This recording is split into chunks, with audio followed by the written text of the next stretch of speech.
ॐ पूर्णमदः पूर्णमिदं पूर्णात् पूर्णमुदच्यते पूर्णस्य पूर्णमादाय पूर्णमेवावशिष्यते। ॐ शान्ति शान्ति शान्तिः। हरि ओम तत्सत्। আমাদের চলছে ধারাবাহিক হিন্দু ধর্মের মধ্যে আমি হিন্দু শাস্ত্র নিয়ে কথা বলছিলাম, কারণ প্রত্যেক ধর্মেরই শাস্ত্র থাকে। আমাদের সনাতন ধর্মেরও শাস্ত্র আছে, আমাদের অনেক শাস্ত্র আছে, সেগুলোর উল্লেখ আমি আগে করেছি। আমরা আমাদের যে একটি বিশেষ প্রধান ধরতে গেলে প্রধান শাস্ত্র বেদ, তবে গীতা নিয়ে আলোচনা করছি আমি এখন। গীতাকেও একটা আমাদের মুখ্য শাস্ত্র বলা চলে, মুখ্য অর্থে প্রধান শাস্ত্র বলা চলে এই কারণে যে গীতাই বহুল প্রচলিত। গীতা উপনিষদের সার, এই কথা উল্লেখ করেছি। সর্বোপনিষদ গাব দুগ্ধা গোপালনন্দন পার্থ বৎস সুধীর ভুক্তা দুগ্ধম গীতামৃতম মহৎ, এই কথা বলছি। আগের এপিসোডে আমি গীতা সম্বন্ধে তার ভূমিকা বলেছি। আর গীতা আমাদের দর্শন শাস্ত্র অর্থাৎ বেদান্ত দর্শনের একটা প্রধান গ্রন্থ। বেদান্ত দর্শন বললেই তিনটি গ্রন্থকে বোঝায়। একটি হলো ব্যাসদেব প্রণীত ব্রহ্মসূত্র, আরেকটি হলো গীতা, আর হলো উপনিষদ। উপনিষদ একেবারে প্রথম। উপনিষদ শাস্ত্রসমূহের চূড়ামণি, কারণ এই উপনিষদ, ব্রহ্মসূত্র এবং গীতা, এই তিনটিকে একসঙ্গে বলা হয় প্রস্থানত্রয়।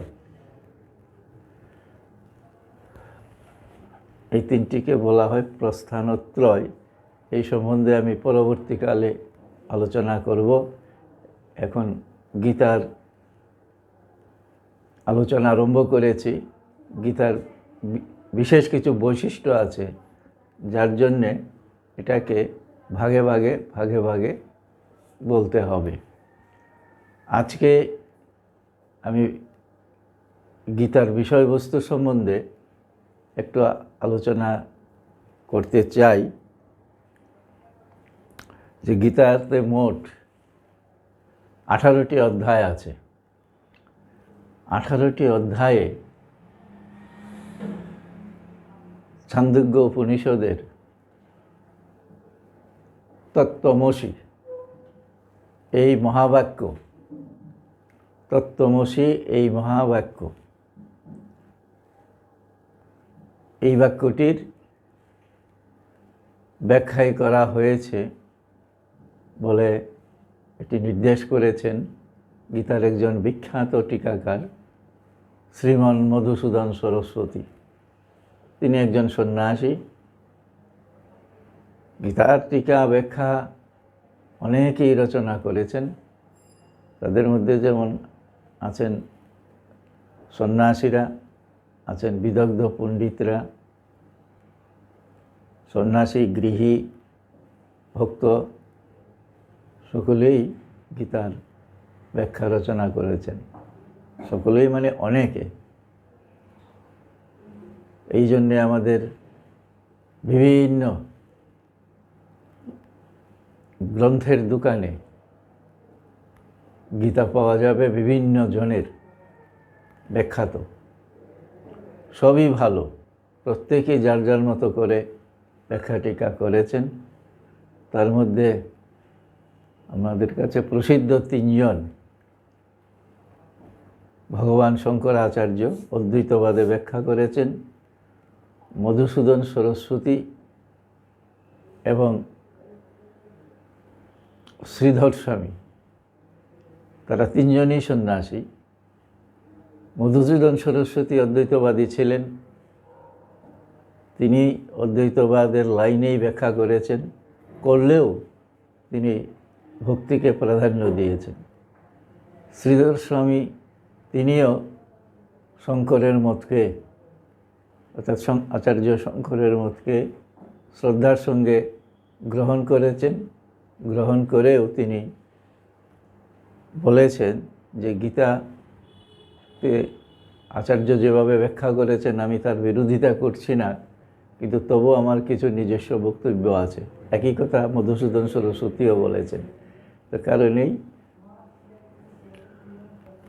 এই নিজস্ব বক্তব্যগুলিও তারা কিছু কোনো স্থলে উত্থাপন করেছেন। এইভাবে প্রত্যেকেই গীতার যে বিভিন্ন ব্যাখ্যা করেছেন বিভিন্ন জন, তার মধ্যে সন্ন্যাসীরা রয়েছেন, সন্ন্যাসী ভক্তরা আছেন, গৃহী ভক্তরা আছেন, বিদগ্ধ পণ্ডিতরা আছেন। সকলেই গীতাকে শ্রদ্ধার সঙ্গে এতটাই মান্য দিয়েছেন, সেটি আর বলবার অপেক্ষা রাখে না। এই জন্যেই বলা হয়েছে গীতা সুগীতা কিম অন্য শাস্ত্র বিস্তরই যা স্বয়ং পদ্মনাভস্য মুখপদ্ম বিনিসৃতা। গীতা সুগীতা অর্থাৎ গীতা সুন্দরভাবে কীর্তিত হয়েছে, গান গাওয়া হয়েছে। কি সুতরাং এই যে গীতা, যা ভগবান পদ্মনাভ বিষ্ণু শ্রীকৃষ্ণ মুখ থেকে নির্গত হয়েছে, সুতরাং আর অন্যান্য শাস্ত্র পড়ার দরকার কি? বিস্তর শাস্ত্র পড়ার কোনো প্রয়োজন নেই। আমরা আগে উল্লেখ করেছি গীতার প্রশংসায় সকলেই যে যেভাবেই হোক না কেন যে ব্যাখ্যা করেছেন, তারা ব্যাখ্যা করার কারণটি হলো এই যে তারা প্রত্যেকেই গীতাকে অত্যন্ত মর্যাদা দান করেছেন।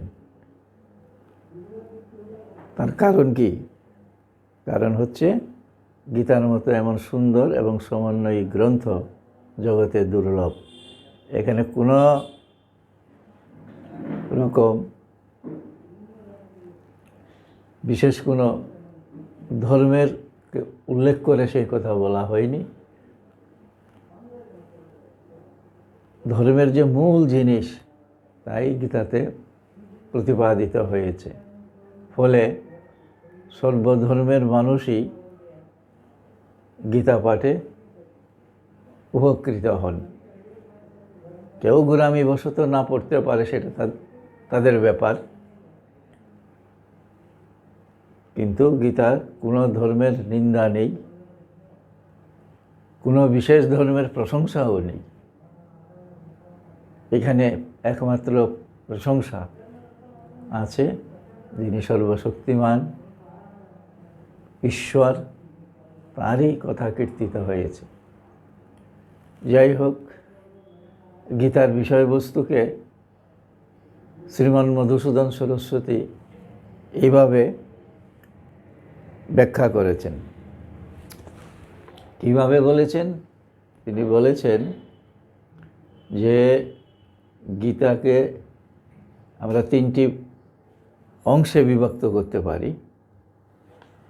গীতার প্রথম অংশে অর্থাৎ কীভাবে ছয়টি অধ্যায় করে এক একটি কাণ্ড। প্রথম কাণ্ড, দ্বিতীয় কাণ্ড, তৃতীয় কাণ্ড। প্রথম ভাগ, দ্বিতীয় ভাগ, তৃতীয় ভাগ, এরকমভাবে ভাগ করা যেতে পারে। আমি বলেছিলাম যে ছান্দোগ্য উপনিষদের তত্ত্বমসি, এই মহাবাক্য তত্ত্বমসি মানে তুমিই সেই, এই একটি কথা, তুমিই সেই অর্থাৎ তুমি ঈশ্বর। এটার অর্থ দাঁড়ায় তম মানে তুমি, তুমি মানে জীব, মানে জীবাত্মা। তৎ মানে ঈশ্বর, তম মানে জীব, তৎ মানে ঈশ্বর। হও, অসি মানে হও, তুমি হও ঈশ্বর, জীবই ঈশ্বর। এই জন্য যেখানে যেখানে উপনিষদের জীব এবং ব্রহ্মের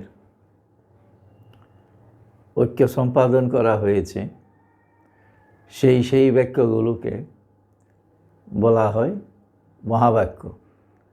ছান্দোগ্য উপনিষদের থেকে নেওয়া হয়েছে তত্ত্বমসি এই বাক্যটি। মধুসূদন সরস্বতী বলছেন এই সমগ্র গীতায় এই তত্ত্বমসি এই মহাবাক্যটিরই ব্যাখ্যা হলেন গীতা। সমগ্র গীতায় তত্ত্বমসি এই বাক্যটিরই ব্যাখ্যা। গীতা যেন এই বাক্যটিরই ব্যাখ্যা স্বরূপ। এই জন্যে তিনি বলছেন, তত্র তু প্রথমে কাণ্ডে কর্মত্যাগবর্তমনা ত্বং পদার্থ বিশুদ্ধাত্মা সুপপত্তি নিরুক্ততে।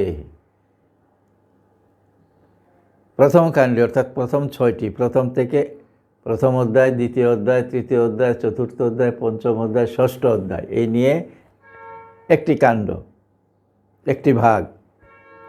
সেখানে প্রথম কাণ্ডে ভগবান কর্মত্যাগের পদ প্রদর্শন করেছেন,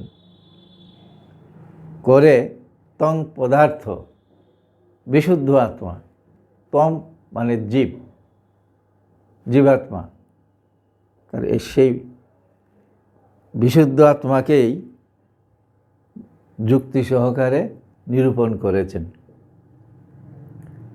দ্বিতীয় ভগবত ভক্তি, দ্বিতীয় যে কাণ্ড, দ্বিতীয় যে বিভাগ, সপ্তম, অষ্টম, নবম, দশম, একাদশ, দ্বাদশ, এই 6টিতে ভগবত ভক্তি নিষ্ঠা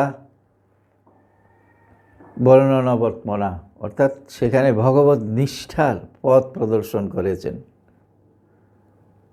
ভগবান পরমানন্দ তৎপদার্থ অবধার্যতে, আর ভগবান পরমানন্দ স্বরূপ সচ্চিদানন্দ ব্রহ্ম, সেই ভগবানের স্বরূপ নির্ধারিত হয়েছে। আর তৃতীয় তো তয়ুরৈক্যম, আর তৃতীয় কাণ্ডে এই তয়ু মানে জীব ব্রহ্ময়ু, জীব ঈশ্বরয়ু, জীব এবং ঈশ্বরের, জীব ঈশ্বরের কি ঐক্যং বর্ণতে স্পষ্টম স্ফুটম, মানে সেটি তিনি পরিষ্কার করে বললেন। তাহলে কি হলো, যে প্রথম অধ্যায়ে জীব এবং জীব কর্মের দ্বারা পরিশুদ্ধ হয়ে কি করে হতে পারে, কর্মের দ্বারা কিভাবে পরিশুদ্ধ হতে পারে সেইটি বর্ণনা করেছেন, করে জীবের স্বরূপ কি সেটাও বলেছেন। দ্বিতীয় অধ্যায়ে যে আত্মার স্বরূপ নির্ধারণ করা হয়েছে, ন জায়তে ম্রিয়তে বা কদাচিৎ, নয়ং ভূত্তা ভবিতা বা ন ভূয়, অজ নিত্য শাশ্বত অয়ং পুরাণ, ন হন্যতে হন্যমানে শরীরে, এসব কথা বলেছেন। যে জীবাত্মা জন্মায়ও না, মরেও না, তার জন্মও নেই, মৃত্যুও নেই, সে শাশ্বত, সব সময় আছে, শুধু ওই দেহ ধারণটা বারবার হয়। তো এই করে জীব যে শুদ্ধ চৈতন্যই সেটা নিরূপণ করা হয়েছে। আর দ্বিতীয় ভগবত নিষ্ঠা বর্ণনা করা হয়েছে, বিশেষ করে ভক্তি বর্ণনা করা হয়েছে। আর তৃতীয় জীব ব্রহ্মের ঐক্য, জীব ব্রহ্ম ব্যতীত কিছুই নয়, জীব ঈশ্বর একই। জীব ব্রহ্ম, ঈশ্বর ব্রহ্ম, এই দুইয়ের ঐক্য। এইভাবে এই কাণ্ডত্রয় পরস্পরং সম্বন্ধমস্তি, পরস্পর সম্বন্ধ আছে, এইভাবে তিনি বর্ণনা করেছেন। এটি তার চিন্তার একটা অভিনবত্ব বলা চলে নিশ্চয়ই। তবে আমরা এই পর্যন্ত তাই হোক গীতার বিষয়বস্তুটাই বললাম, কি কি বিষয় আছে। যে জীবের প্রথমে স্বরূপ নির্ণয়, সেটি দ্বিতীয় অধ্যায়ে হয়েছে। এই দ্বিতীয় অধ্যায়টি সাংখ্যযোগ বা জ্ঞানযোগ, যদিও চতুর্থ অধ্যায় আবার জ্ঞানযোগ নামে একটি যোগ আছে, কিন্তু সেই জ্ঞানযোগটি জ্ঞানের প্রশংসা। আর দ্বিতীয় অধ্যায়েই আত্মার স্বরূপ নির্ণীত হয়েছে বলে যথার্থ জ্ঞানযোগ বলা চলে এই দ্বিতীয় অধ্যায়কে। এবং দ্বিতীয় অধ্যায়তেই কিভাবে মানুষ নিষ্কাম হয়ে কর্ম করে তার অবতারণা করে তৃতীয় অধ্যায়ে কর্মযোগকে পরিষ্কারভাবে সেটি আরও বিস্তৃতভাবে বলেছেন। তদ্রূপ এই ষষ্ঠ অধ্যায়ে গিয়ে ধ্যানের মাধ্যমে কি করে আত্মার সঙ্গে একীভূত হওয়া যায় ইত্যাদি ইত্যাদি বলেছেন। এই ধ্যানেতেই জীব এবং ব্রহ্মের সম্বন্ধটি ঠিক ঠিক বোঝা যায়। তো যাই হোক, আর দ্বিতীয় যে সপ্তম থেকে সপ্তম, অষ্টম, নবম, দশম, একাদশ, দ্বাদশ, এই ত্রয়ের মধ্যে ঈশ্বরের স্বরূপ এবং ভগবানের ঈশ্বরের প্রতি ভক্তি সেটি নির্ণয় করেছেন। আর শেষের যে ছয়টি তার মধ্যে ভগবান এই দুইয়ের মধ্যে ঐক্য সেখানে নির্ণীত হয়েছে। তো এইভাবে গীতার সমগ্র বিষয়বস্তুটাই সংক্ষেপে যেন বর্ণনা করা হলো। এখন আমরা গীতার আরেকটি বৈশিষ্ট্য দেখব, যে বৈশিষ্ট্যটি আমাদের আলোচনা করা প্রথমে দরকার। সেটি হলো যে গীতা এমন একটি সমন্বয়ী গ্রন্থ যে এখানে কোনো রকম ধর্মকে অন্য ধর্ম, আমার ধর্মটি ভালো বা আমার মতবাদী ভালো, তখন তো অন্যান্য ধর্ম ছিল না। আমরা যাকে খ্রিস্ট ধর্ম, ইহুদি ধর্ম ইত্যাদি ইত্যাদি বলি, বা বুদ্ধ ধর্ম, অনেক আগে গীতা যদি আমরা মানি, নাও মানতে পারে কেউ, কিন্তু মহাভারতের সময়কাল ধরে যদি গীতার সময়কাল ধরি, তাহলে তখন কিন্তু অন্যান্য ধর্মগুলোর সেই রকম উৎপত্তি হয়নি বলা চলে।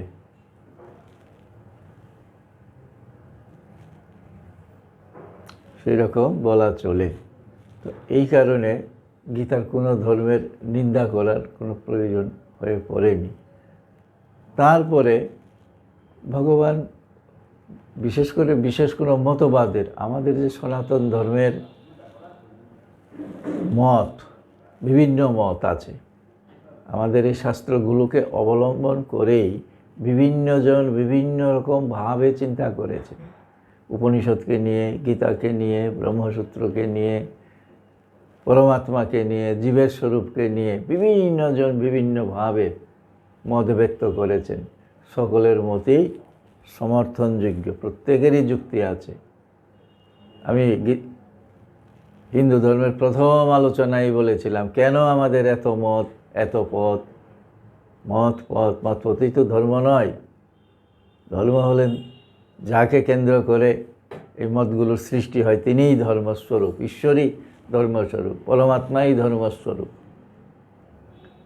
তাকেই জানতে হবে, তাকেই বুঝতে হবে। এবার যে যেভাবে করতে পারে সে সেইভাবে চিন্তা করুক এবং তাদের চিন্তার উৎকর্ষতা প্রদর্শন করুক। এই ছিল হিন্দু ঋষিদের ধারণা, ভাব। এই কারণেই ভারতবর্ষে বহুমতের সৃষ্টি হয়েছে এবং ভগবানকে আস্বাদন করার বিভিন্ন পথ বিভিন্ন মহাজনেরা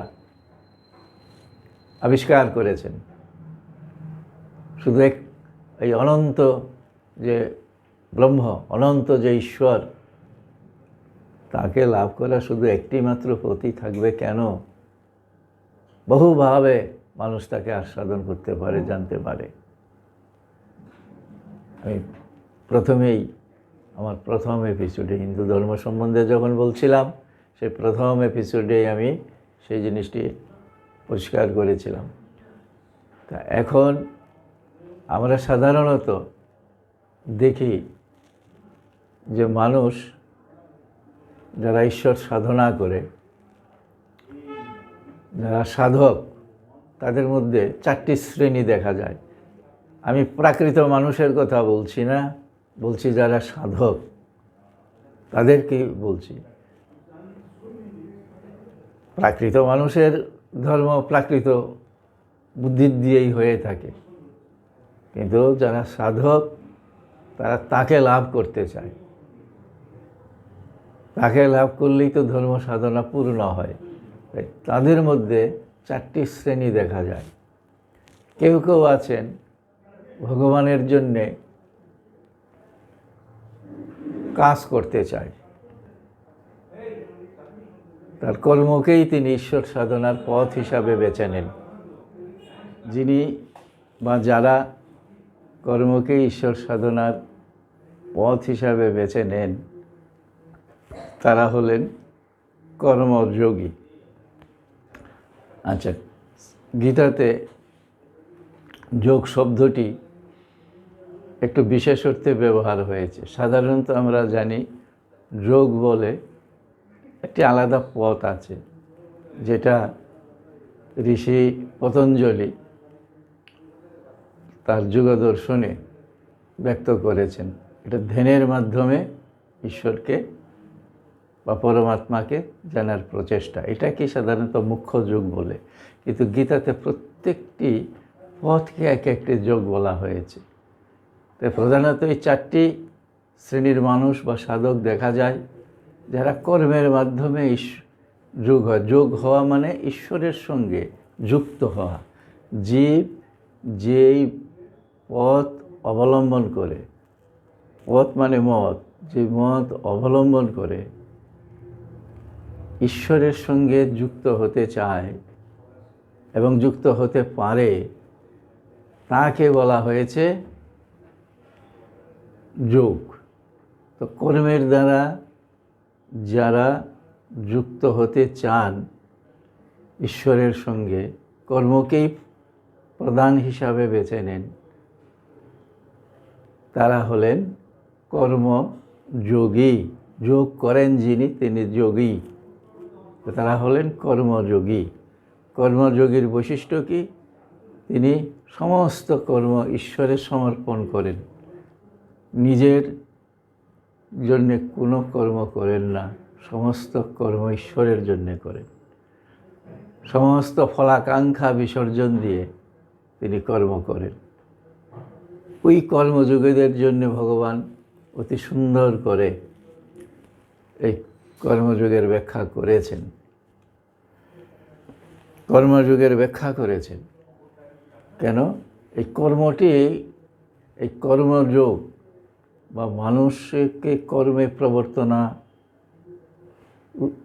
প্রবর্তনার উপদেশ দেওয়া বা কর্মে প্রবর্তিত করা ভগবান শ্রীকৃষ্ণের একটি অভিনব চিন্তা।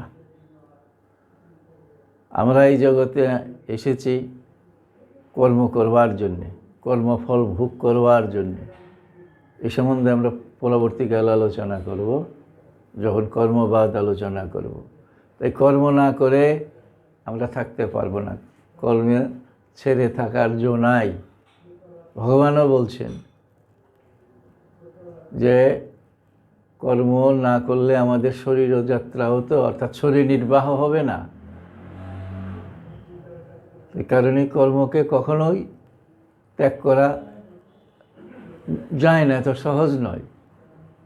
তার কারণেই এই যে কর্মটি আমরা করছি, দৈনন্দিন কর্মগুলো আমরা করছি, সেই কর্মগুলোকে কিভাবে ঈশ্বর সাধনার পথ হিসাবে নির্ধারণ করা যায়, যেই কর্ম আমাদেরকে বন্ধনে ফেলে। আমাদের শাস্ত্রসমূহের মধ্যে মহাপুরুষরা বলে গেছেন, কর্মের দ্বারাই মানুষ বদ্ধ হয় সংসারে, আবার কর্মের দ্বারাই মুক্ত হয়। কিভাবে এই কর্মের দ্বারা মুক্তি লাভ করতে পারে, এই পথ সুন্দরভাবে গীতাতে ভগবান প্রদর্শন করেছেন, এবং এটা করেছেন প্রথম 6 অধ্যায়ের মধ্যেই। এই জন্যে গীতাতে বারবার কর্মের কথা, নিষ্কাম কর্মের কথা, নিষ্কাম কর্মের কথা। সকাম কর্ম হলো আর নিষ্কাম কর্ম হলো, দুটিই কর্ম। শাস্ত্রবিহিত কর্ম 2 রকম, নিষ্কাম এবং সকাম। সকাম কর্মের ফলে মানুষ যদি ঠিকভাবে করে, ঈশ্বরে ভক্তি বিশ্বাস রেখে যদি করে, তবে সেই কর্মের দ্বারা তার কল্যাণ হয়, ভালো হয়, ভোগ্যবস্তু পায়। আর নিষ্কাম কর্মের দ্বারা চিত্তশুদ্ধি হয়, এবং এই চিত্তশুদ্ধির হলে পরে মানুষ ভগবত উপলব্ধি করতে পারে, ভগবানের স্বরূপ ধারণা করতে সমর্থ হয়। তাহলে কর্মের দ্বারা চিত্তশুদ্ধি করা একটা প্রাথমিক শর্ত সমস্ত যুগের। এমনকি ভগবান এই কর্মযজ্ঞে শুধু অন্যান্য যুগের প্রথম সোপান হিসাবে বলেননি, তা তো বলেছেনই, পরন্তু এই কর্মযজ্ঞকেই একটি স্বতন্ত্র সাধন হিসাবে বর্ণনা করেছেন। কর্মণ্য অভিরত সংসিদ্ধিং লভতে নর। কর্মের দ্বারা এই মানুষ সিদ্ধি লাভ করতে পারে, এসব কথা বলবেন। এই জন্যে আমরা দেখব এই 18 অধ্যায়ের মধ্যে প্রত্যেক অধ্যায়েই কম বেশি কর্ম এবং কর্মযোগের কথা বলা আছে। প্রথম 6টি অধ্যায়ের মধ্যে প্রথম খণ্ডিকায় বা প্রথম ভাগে কর্মের কথা বেশি আছে, কিন্তু অন্যান্য বিভাগগুলোতেও, আর যে অন্য 2টি বিভাগ মধ্য এবং অন্তিম, সেখানেও কিন্তু কর্মের কথা বলা আছে।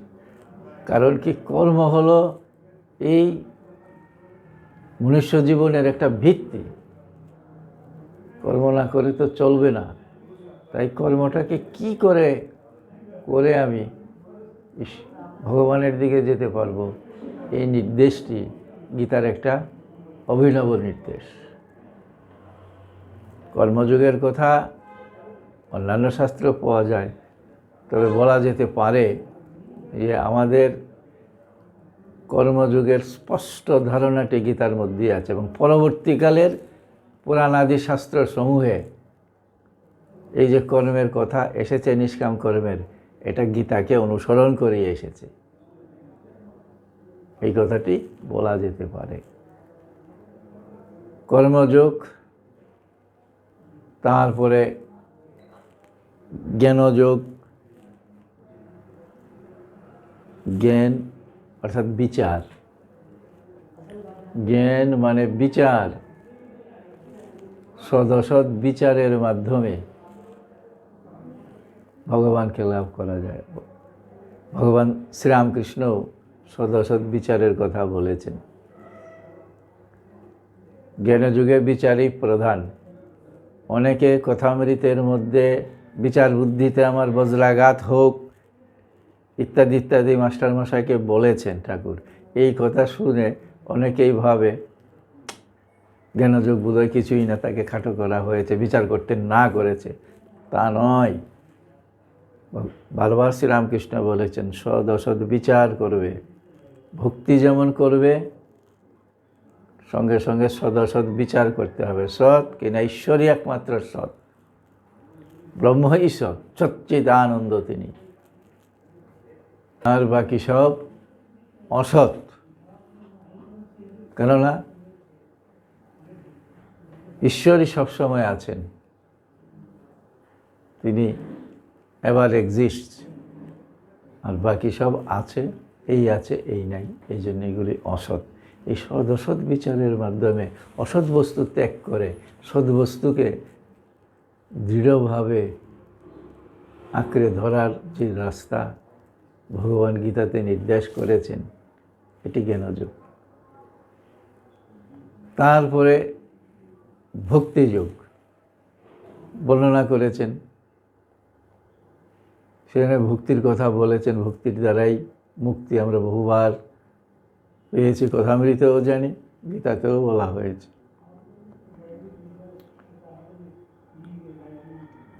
আর যোগ মানে ধ্যানের মাধ্যমে ভগবানকে পাওয়া যায়, একথা তো পতঞ্জলি ঋষি একমাত্র ধ্যানকেই তার ভগবান লাভের অর্থাৎ পরমাত্মাকে জানার উপায় বলে নির্দেশ করেছেন। যদিও তিনি ভক্তিকে রেখেছেন গৌণভাবে, তথাপি তিনি ধ্যানকেই প্রাধান্য দিয়েছেন। এই সমস্ত ভাবগুলো উপনিষদে কোথায় স্পষ্ট, কোথায় অস্পষ্টভাবে সবগুলিই আছে। গীতাতে এগুলো ভগবান শ্রীকৃষ্ণ সুন্দরভাবে বিন্যস্ত করে স্পষ্ট রূপে দিয়েছেন। এই জন্যেই গীতাকে উপনিষদের সার বলা হয়। আরেকটি লক্ষণীয় হলো এই যে প্রত্যেকটি যুগের সঙ্গে প্রত্যেকটি যুগের মিলন ঘটিয়েছেন শ্রীকৃষ্ণ। এই জন্যে গীতাকে সমন্বয়ী গ্রন্থ বলা হয়। এই গীতা যখন শ্রীকৃষ্ণ বলেন, তার আগে কি মানুষের ভগবান লাভের পথ জানতো না? নিশ্চয়ই কর্মও ছিল, জ্ঞানও ছিল, ভক্তিও ছিল, যোগও ছিল, কিন্তু এগুলো প্রত্যেকটাই স্বতন্ত্র স্বতন্ত্রভাবে মানুষের ভাব অনুযায়ী, মনের গঠন অনুযায়ী সাধকরা সেভাবে উপাসনা করতেন এবং পরম সত্যকে লাভ করতেন। শ্রীকৃষ্ণ সেটা রক্ষা করলেন, করে কর্মকে ভক্তির সঙ্গে, জ্ঞানের সঙ্গে, যুগের সঙ্গে সমন্বয় করলেন। যে ভক্তি কর্মযোগী হবে, কর্মকে সে প্রাধান্য দেবে, কিন্তু তার ভক্তিও থাকবে, তার সদসৎ বিচারও থাকবে, আর ঈশ্বরের ধ্যানও করতে হবে। তেমনি ভক্তির সঙ্গে জ্ঞানকে, কর্মকে, ধ্যানকে যুক্ত করলেন। জ্ঞানের সঙ্গে ভক্তিকে, কর্মকে, ধ্যানকে সংযোগ করলেন এবং ধ্যানের সঙ্গেও কর্মকে, জ্ঞানকে এবং ভক্তিকে সংযোজনা করলেন। ভগবান ধ্যানযুগের 6ষ্ঠ অধ্যায়ের শেষ শ্লোকে তিনি তো বলেছেনই যে আমার প্রতি শ্রদ্ধান্বিত হয়ে, কেমন ধ্যান করে, আমার ভজনা করে, সেই হলো যোগীগণের মধ্যে শ্রেষ্ঠ। এই কারণেই এইভাবে দেখা যাচ্ছে প্রত্যেক যোগের সঙ্গে প্রত্যেকটি যোগকে সমন্বয় করলেন, অর্থাৎ যুক্ত করে দিলেন। এই একটি গীতার অভিনব বিষয়। অতএব গীতাকে শুধু আমরা জ্ঞানের গ্রন্থ বলবো তা নয়, গীতাকে শুধু আমরা কর্মের গ্রন্থ বলবো বা কর্মযুগের গ্রন্থ বলবো তা নয়, বা শুধু ভক্তিযুগের গ্রন্থ বলবো তা নয়, বা শুধু ধ্যানের গ্রন্থ বলবো তা নয়, সব গীতার মধ্যে পাওয়া যায়। এই জন্য গীতা হলো সমন্বয়ী গ্রন্থ। আমাদের হিন্দু ধর্মের বা সনাতন ধর্মের সমস্তগুলো প্রধান পথকে তিনি একসঙ্গে গ্রথিত করেছেন। এটা একটা গীতার বড় বৈশিষ্ট্য। এবং এই ব্যবস্থাও রেখেছেন, যে কোনো একটি পথ অবলম্বন করে, কর্ম হলে কর্ম, মানে নিষ্কাম কর্ম হলে নিষ্কাম কর্মের দ্বারাও তাকে লাভ করা যায় ঈশ্বরকে, আবার ভক্তির দ্বারাও তাকে লাভ করা যায়, জ্ঞানের দ্বারাও যায়, ধ্যানের দ্বারাও যায়। এই পথগুলোও খোলা রেখেছেন। এই জন্যে গীতা একটা উদার গ্রন্থ, গীতার উদারতার সীমা নেই। এই জন্যে গীতা আমাদের সনাতন ধর্মের সর্বপ্রিয়, সর্বজনপ্রিয় গ্রন্থ বলা চলে। শুধু সনাতন ধর্মাবলম্বীদের কেন, যারা একটু চিন্তাশীলবিদ, তারা যে ধর্মেরই হোক না কেন, তারা গীতার থেকে অধ্যাত্ম জীবনের পথ পাবে। এবং যদি কোনো কিছু চিন্তার মধ্যে অপূর্ণতা থাকে, গীতা পাঠ করে সেই পূর্ণত্ব লাভ করবে। আজকে এখানেই আমি শেষ করছি।